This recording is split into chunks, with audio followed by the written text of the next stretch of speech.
Section 6 of Mice and Men revision. First thing I need to mention is the structure. It is cyclical, meaning that it is a circle. It starts where it finishes. And of course we start with cinematic techniques.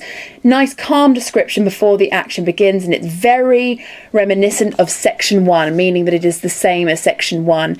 There's a cataphoric reference where the snake and the heron that are described in Section 1 living in harmony, now not so much, and the heron swoops down and swallowed the little snake while its tail waved frantically. And of course that is a cataphoric reference to the death of Lenny, and again relates to the theme of violence and death that runs throughout the novel.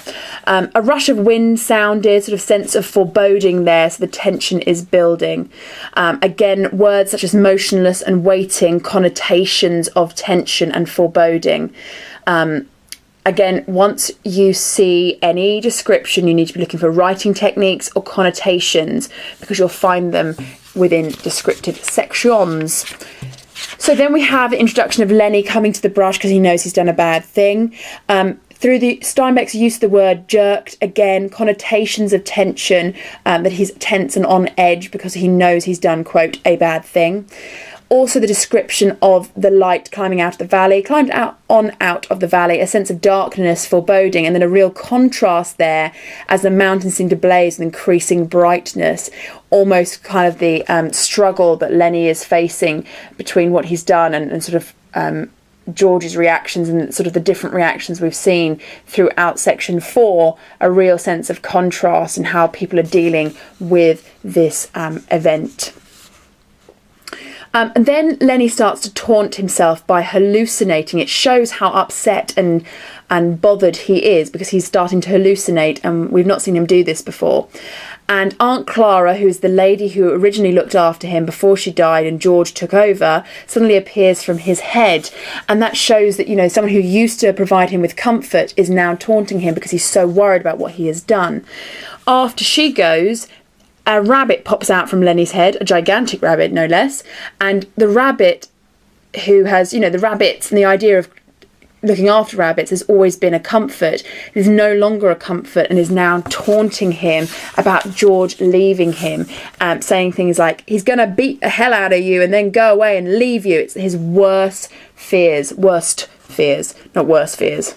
Clearly getting sloppy with my notes. I'm tired. It's been a long day. Okay, so at the bottom of 112, George enters. And he's almost numb, almost like emotionless because of what has happened. George said quietly, "What the hell are you yelling about?" And as soon as we've got dialogue, you know that increases the pace of the narrative. So on page 113, it shows sort of the impact on George by the way that George is described by Steinbeck, coming stiffly near and sat down beside him. George is fairly monosyllabic, meaning quite short answers like yeah when Lenny is trying to talk to him. Again, suggesting sort of that emotionless reaction. He's numb from what he's going to have to do. And then this really empathetic line that Lenny says, "I've done another bad thing." And he can't comprehend what's happened. It shows he struggles in the adult world. George doesn't seem to be bothered because obviously he realises what he needs to do.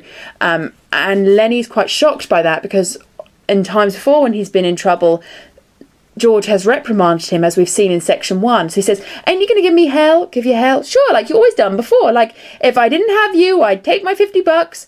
Jesus Christ, Lenny, you can't remember nothing that happens, but you remember every word I say."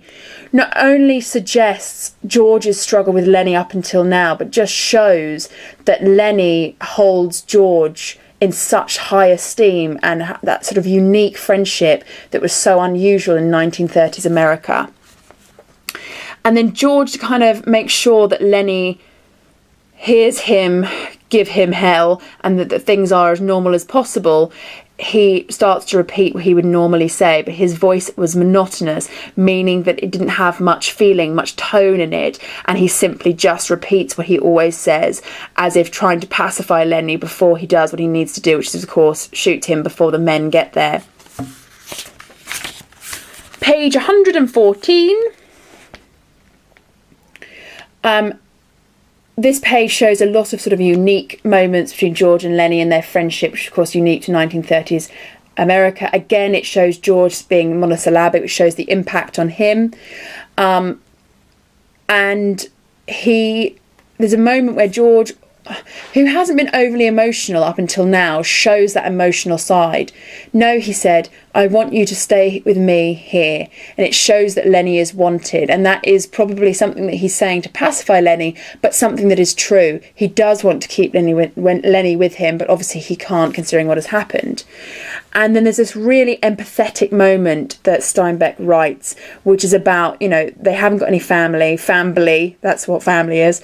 And but they've got each other, and that is very, very unique in terms of friendship and treating each other as family when they're not family, and looking out for each other. But it's also incredibly empathetic, considering the sort of hints that George is going to have to shoot Lenny before the men do. Lenny again responds to instructions. So when George is making sure that he is beginning to take the right sort of steps forward into shooting him, it is because the shouts of the men sounded again, so it kind of adds that sense of urgency. And he says to Lenny, take off your hat, Lenny, the air feels fine. And through that and the use of the word dutifully, it shows that Lenny again responds to instructions, which, let's face it, is what Curly's wife gave to him and did to him, so kind of didn't work out so well for her, did it, eh? And then on page 115, he starts describing the focal dream so that Lenny feels pacified and calm and happy, but it's almost he's saying it without feeling, and it's all for Lenny. He's almost trying to remove himself from the situation so he can get on with what he needs to do.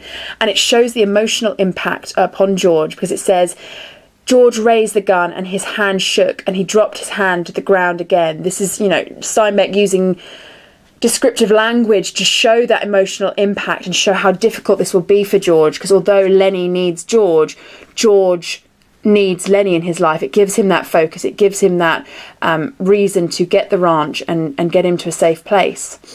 And, that the dream all the way through with the rabbits gives Lenny a sense of comfort. And he says, and live on the fat of the land, something that he repeats all the way through, like a child might if they're repeating their favourite bit in the story.